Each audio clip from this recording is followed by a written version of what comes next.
The sound of high heels echoed against the marble floor of Jeon Enterprises as you adjusted the strap of your designer bag. Being Mrs. Jeon Won, the wife of South Korea's most powerful CEO, was a title that came with prestige, luxury, and attention, but titles often hide the truth.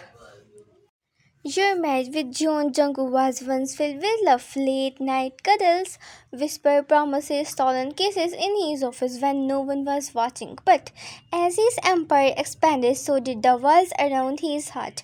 Work became his obsession. Meetings replaced days, and his secretary Sui replaced the warmth you once had. You stepped into the grand office, a scent of expensive cologne and a leather filling your nose. The moment your eyes landed on him, your heart squeezed. Junko sat behind his desk, his tie low, sleeves rolled up, veins visible on his forearms as he signed papers. The secretary stood close, too close, leaning over with a stack of files. Her silk blouse dipped dangerously low, and every time she handed him a document, her hand brushed his deliberately. You clench your jaw again. Jungkook, you greeted softly.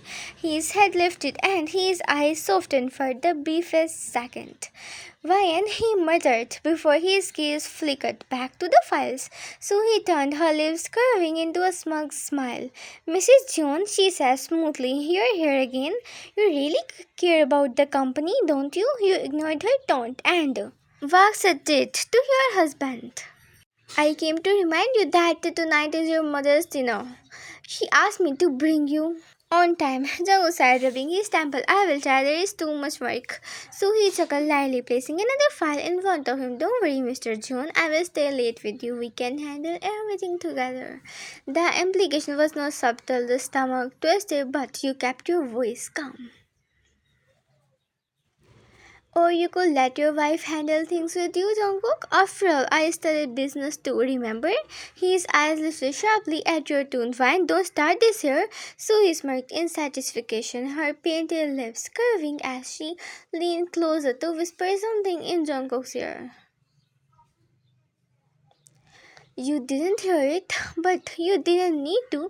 The way his lips twitched told you it was something playful. You felt invisible, unwanted, and for the first time you wondered, did he really enjoy her games? That night at the mansion, you stood in front of the mirror adjusting your elegant black dress. The dinner with his mother was important and you wanted him by your side. But minutes turned into hours and Jung never came home. When he finally walked in at midnight, Tai loosened her messy and smelling faintly of perfume that was not yours. You froze.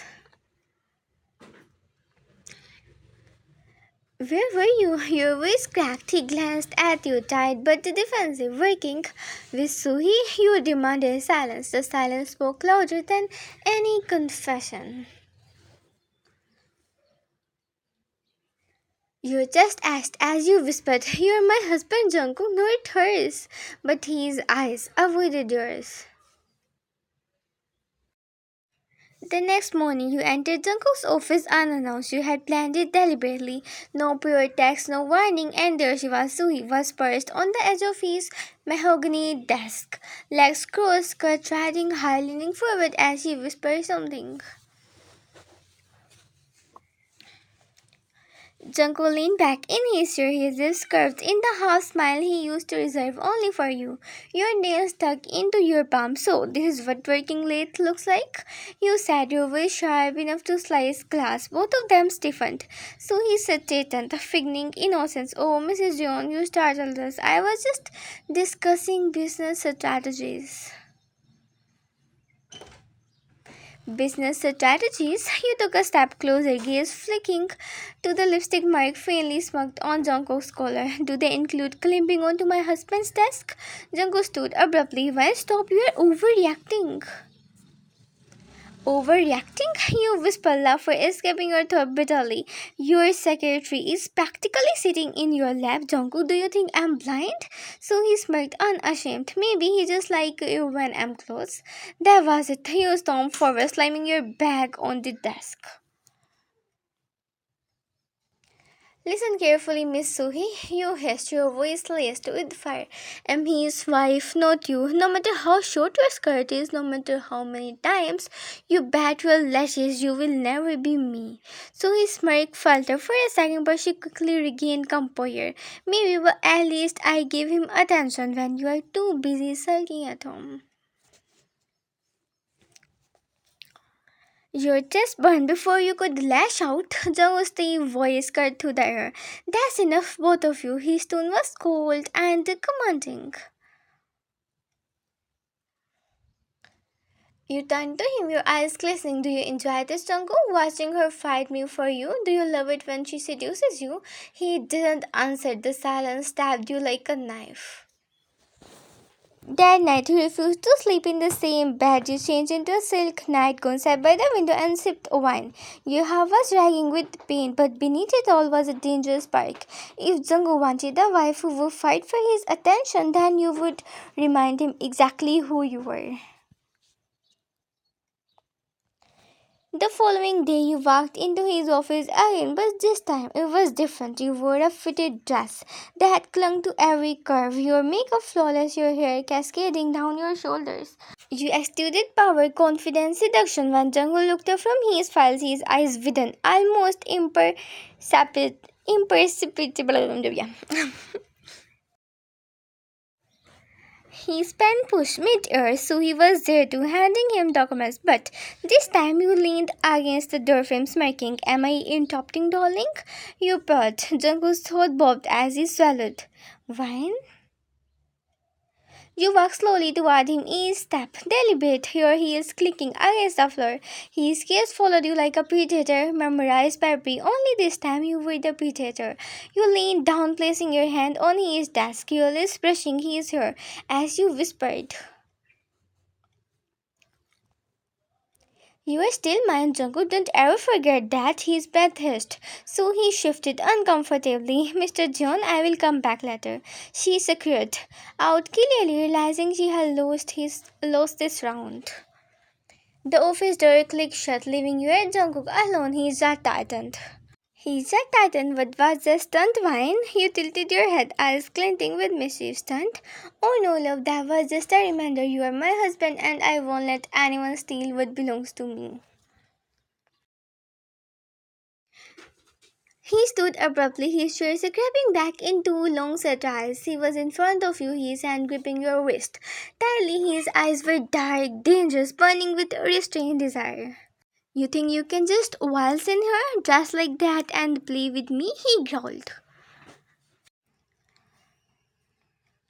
You smirked, leaning closer, your lips palely brushing his. I'm not playing, Jungkook, I'm taking back what's mine. And then, before he could respond, you kissed him. It was hot, desperate, explosive. He groaned against your mouth, his hand sliding down your waist, pulling you flush against him. Papers scattered off the desk as he lifted you effortlessly onto it, his mouth trailing down your neck. You drive me insane, he muttered against your skin. No one, no one gets under my skin like you do. You arched back, breathless. Then prove it, show me I'm the only one. The office that once felt like her territory now burned with your passion. Every touch and reclaiming what was yours. For the first time in weeks, was not thinking about Sui, he was drowning in you. The night after the furry office, Kejong was a different man. At home, he couldn't keep his hand off you. He cooked with you in the kitchen, sneaking kisses against your shoulders while you stirred the soup. He pulled you into his lap while you watched TV, whispering things like, you don't know how much I have missed this.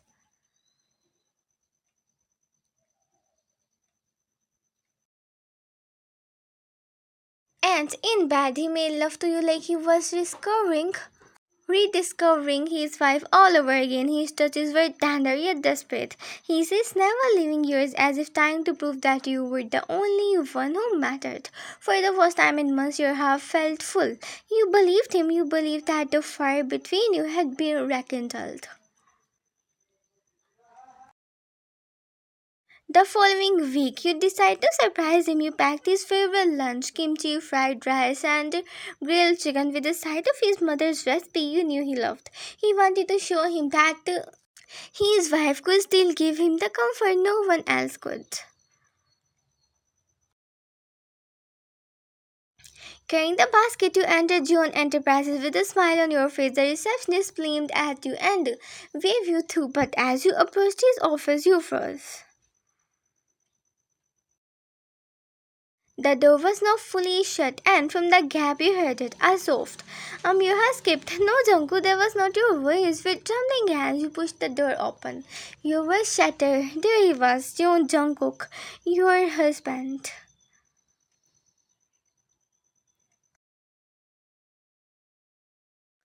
Pinned against his own desk, lips locked with Suhi's in a heated makeout session. His hand gripped her waist, her tangles in his hair, her blouse nearly undone. The same desk where he had kissed you days ago, he was now devouring her. The lunchbox slipped from your hands, clattering onto the marble floor. The sound jolted them apart. Jungkook's eyes widened in horror as he saw you standing there. Why? He gasped, stepping back. But you were already trembling, tears stinging your eyes. How could you? Your voice broke. After last night. So he's very smug and unashamed, wiping her smudged lipstick with her finger.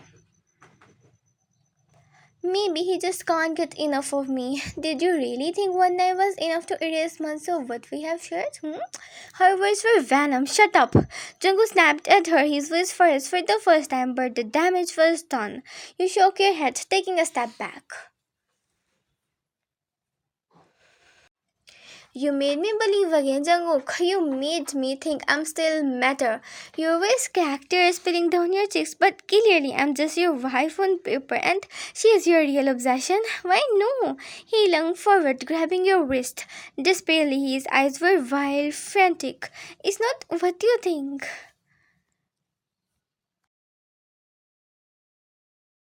You yanked your hand away, your chest having. I saw what I needed to see. For a moment, silence felt the kind that suffocates. Then, with a broken smile, you whispered, You may love it when your security seduces you, Jungkook, but don't forget who your wife is, and don't forget who can take everything away from you.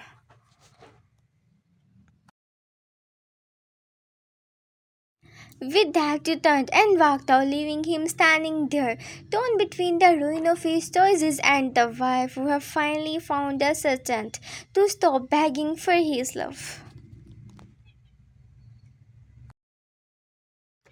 Then Nejong showed up at the home. He was on his knees packing his voice. I don't want a wine. I was weak. I only want you, please. Punish me, hate me, hurt me, but don't leave me.